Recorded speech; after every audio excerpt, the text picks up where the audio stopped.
Good morning, Bears. Back this week again with another edition of Knott's Notes. I know I did not do them last week as we had a short week, and when we got back, we hit the ground running. But we're back at it this week. First things first, just wanted to give some shout outs to all of you that participated in the Bear Adventures last week. Really good turnout for both people who were visiting as well as people who opened their doors. And we couldn't do those types of things without both sides of it. So really appreciate those of you that participated. Went out and got a chance to see some really cool things happening. So again, just really want to thank you for that. I know there's a certain amount of trust that goes into opening your doors to your colleagues, and also just taking the time, which I know you guys are all busy, to at least go out and support your colleagues and go out and see some different things. So really appreciate both sides of that.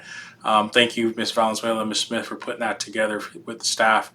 I thought it was a great thing. So we will continue to do those in the future. And thank you guys for signing up, those of you that did, and for participating.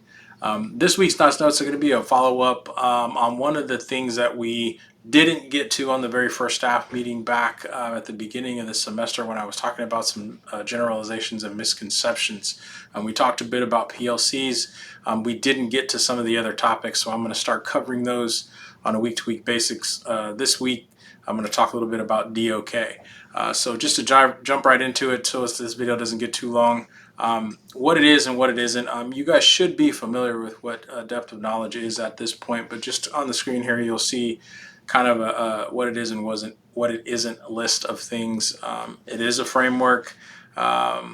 Talking about cognitive demand, and it's not the cognitive demand for the staff, but for the students. We want to see what the students are demonstrating as far as their level of thinking is concerned. Levels 1 through 4 is the way we measure it. It does focus on outcomes for students and how they're demonstrating their thinking according to the standards that we're supposed to be teaching them, and it does give guidance for assessment. What it is not a measure simply of difficulty or how hard something is. It isn't directly related to, oh my gosh, this is really hard, so the DOK may be high, because you can have some lower level DOK tasks that could be challenging for students just by the amount of work that they have to do it. So that does not necessarily equate to a high DOK. It is not a fixed scale, and it is not also directly related to Bloom's taxonomy. You can have kids creating something at a very low level DOK. You can have kids analyzing something at a low level DOK. If you guys remember, especially veterans that were here when we were very focused on Bloom's taxonomy, those trigger words that we often relate to high or low DOK. That is not necessarily the case, so we have to be careful with that. And it is also not exclusively used during times of assessment. So just kind of keep those things in mind, what it is and what it is not. So some clarifications and some expectations for us. I've said this 100 times before. We will keep saying it. Students should demonstrate thinking at a minimum of DOK2 every single day. We need to be intentional about making sure that happens. Even on those days where you are introducing material to them, you may be doing some lecture, or you may be starting a new unit, or whatever the case may be, where you feel like you have to lay some foundational information. That does happen from time to time, which will be addressed on the next bullet, but you still need to push them at some point, hopefully multiple times, to take that new information and process it in a way that pushes them up to DOK2 every single day. And that's an intentional thing that we have to make sure that we do. As I was saying, the next bullet addressing that DOK1 point.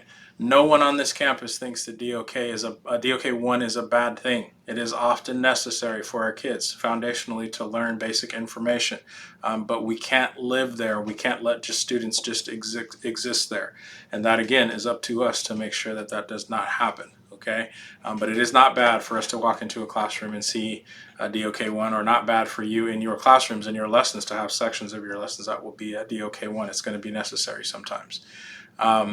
This last bullet on this page, not something that is always achieved daily. We can't always get that far in a period. I will have to call bluff on that one. We can do it if we plan for it. And so what I'm telling you is the expectation is that we do plan at every day in our lesson at some point for our kids to push out of DOK1 into at least DOK2, if not beyond for that. No matter how far you get in your lesson, that needs to happen every day so that our kids get used to stretching those muscles and building on basic information and pushing it into a deeper level of thought. Um, so some other clarifications that we have. Some subjects are naturally high in DOK. I would say that some subjects lend themselves to higher DOK more than others, but there is no subject that is naturally high in DOK without intentional planning to make it so. There isn't any concept in any subject that you can just throw out at a kid, give them some notes to take and some practice to do, and say that that's going to automatically be high in DOK. That is false.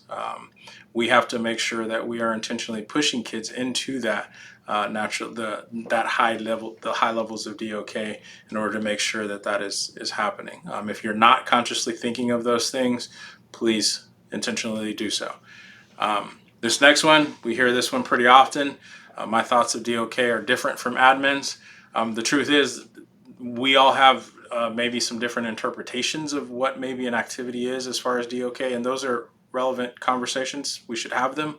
But there is no I guess there's no definition of what a DOK is, a high DOK versus a low DOK. Those are the same across the board. Whether or not we are interpreting that information the same is what happens to be different. So we need to get on the same page with that. And I would argue, and this isn't by any stretch arrogant or anything like that, but I would argue with you that most of the administrators at this school, at least I know, we are talking about DOK almost daily. And so if you are too, that's great. Then we should be able to have a great conversation. You should be thinking and talking about DOK almost daily. If you're not, then I would argue that the administrator's viewpoints on what level of DOK are is probably a little more accurate than yours might be, unless you're at that level. So again, we get where we need to get as a team, as a site, by having these conversations about what DOK is. And if we have a disagreement, that's not a problem. We just need to get on the same page, have a conversation. And I've had teachers justify their thoughts on what DOK level they were for me, and change my mind about what my thoughts on it were. So that's possible. We just have to talk about it. And the last one here, I think, is a great point that somebody's making here, that more training for our students is needed on growth mindset, or else they can't reach those high levels of DOK. I agree with you. And so that's up to us to do that. Okay. When we give students tasks, it's important for us not to fail them just because they tried and failed. I think what's important for us now is to give them feedback and give them opportunities to continue to grow into that task, so that they are not afraid to try and fail. That's such a huge conversation that we're going to have moving forward, because as we go, and we start to get into this process with PLCs and assessments, and trying to scaffold for students who need help, and trying to make sure our kids are reaching all these goals that we have for them, one of the biggest things that we're going to have to do is address what happens when a student fails. Do we just say, oh, you failed, and we move on? Because if that's the case, we're not going to be able to continue to push the kids, because they will give up, they will quit. So us developing structures and processes to give us the ability to help kids push through when they're struggling, or if they fail, how do we give them another opportunity to try again with support, so they understand that, okay, I may have failed this time, but I'm going to get this, and I'm going to get it eventually, is going to be huge for us, especially as we're raising the level of rigor and DOK for our tasks. So a final thought on this, and then I'm gonna get this video. It's getting longer than I want it to be.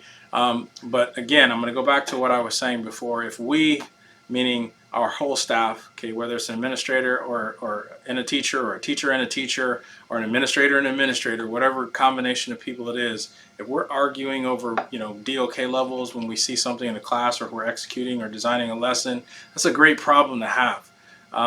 We should be talking about, this is DOK 2 versus 3, or this is 3 versus 4. Those are conversations we should be having about our instruction. When we have larger discrepancies, we definitely need to have conversations about it. If someone thinks something is a DOK 1 and it's or versus a DOK 3 or something of that nature. But conversation about this, and training and getting on the same page, is going to be hugely important for us and our future success. So that's all I'm going to say about that. By all means, as usual, ask questions, send me comments, feedback. Other than that, you guys have a great week, and I will see you out there.